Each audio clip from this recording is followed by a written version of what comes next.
So first of all, I am absolutely humbled and honored to have been asked here as a chief guest, and I don't know on what merit that would be, but somebody obviously thought it would be worthy of something. So thank you very much, Madhuji, Vinderbhai.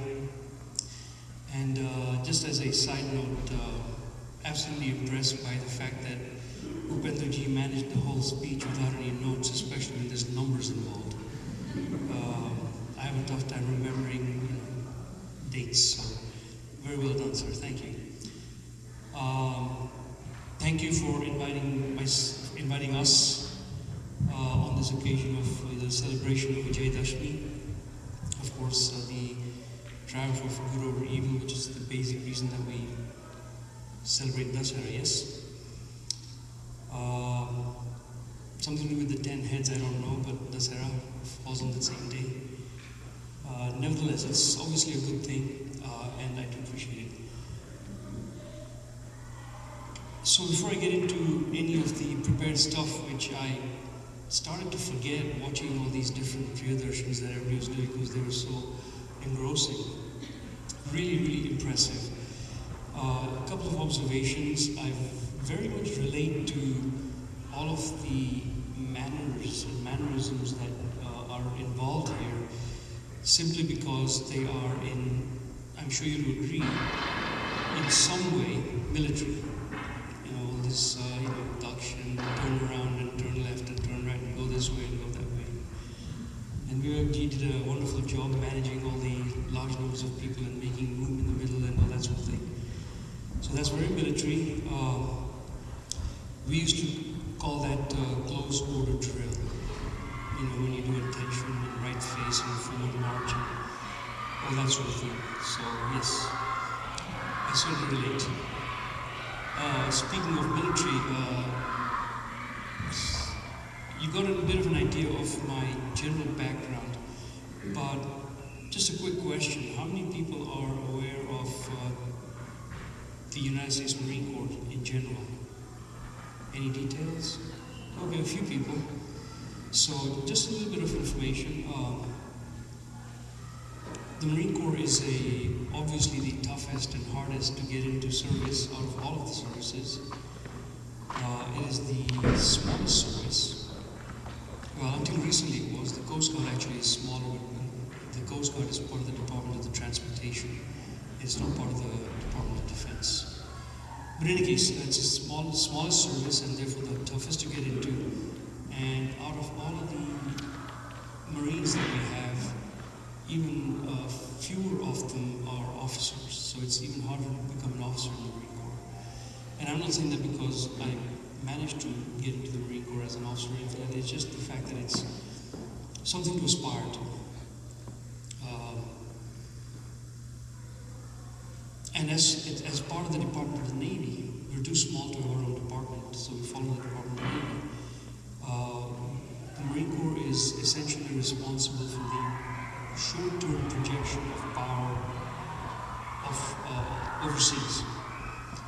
So the Navy takes the Marines to the fight, the Marines go on land, and then they take the fight to the enemy. Thankfully, with all the years and years of training that I did with the Marine Corps, thankfully I never had to get into any fights.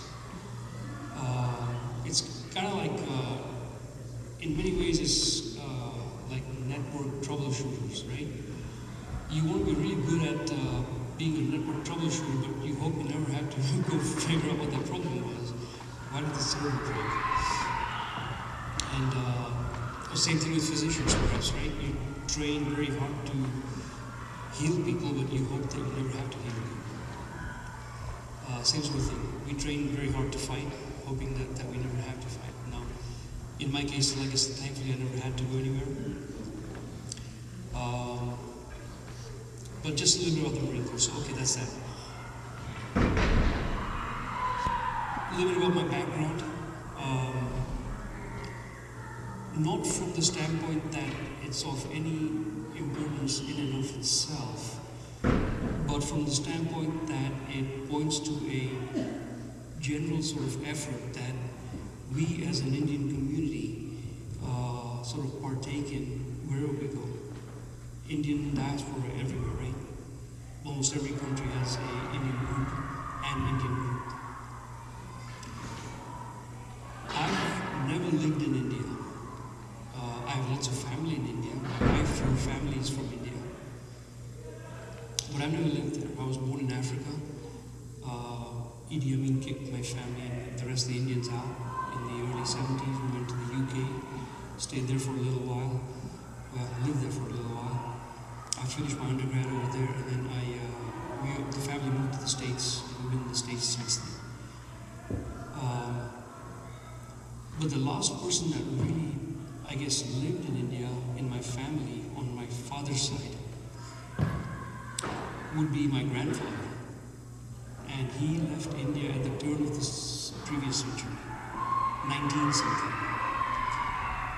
Okay, so why is that important? Well, it's important because it points to the effect, the result of all of the different activities that the Indian diaspora partakes in when we go places.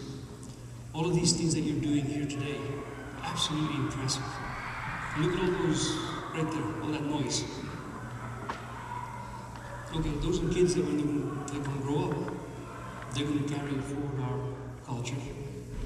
All of those things that you're talking about as far as cultural values, unity, selfless service.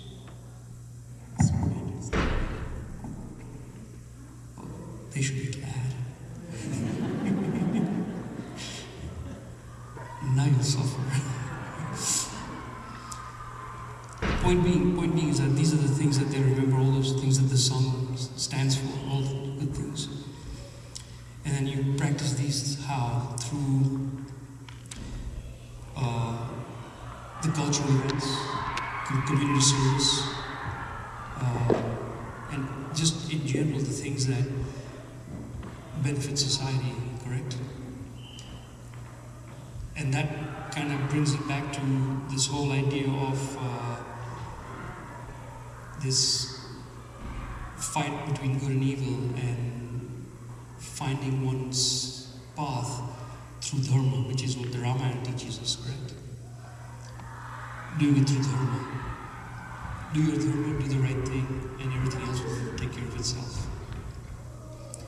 And that's what this brings us back to, at least in my view. Now I could be completely wrong, and that's okay. But I get to speak now, so you get to listen. So that's the point of just mentioning the fact that, you know, my journey took me this far, and this is the path that it took. It's not any different from a lot of the things that all of you have done. You were in India mostly, I would imagine, and then found yourselves over here somehow, but then still valuing the things that we value, decided that it was important to spend the time to teach our kids all these things so that they can come up that way. And Madhuji was mentioning the fact that a lot of these smaller kids that started when he started with the song are now the ones that are teaching some of the other ones that are now making noises and managing barely to sort of stand in line and all that sort of thing. So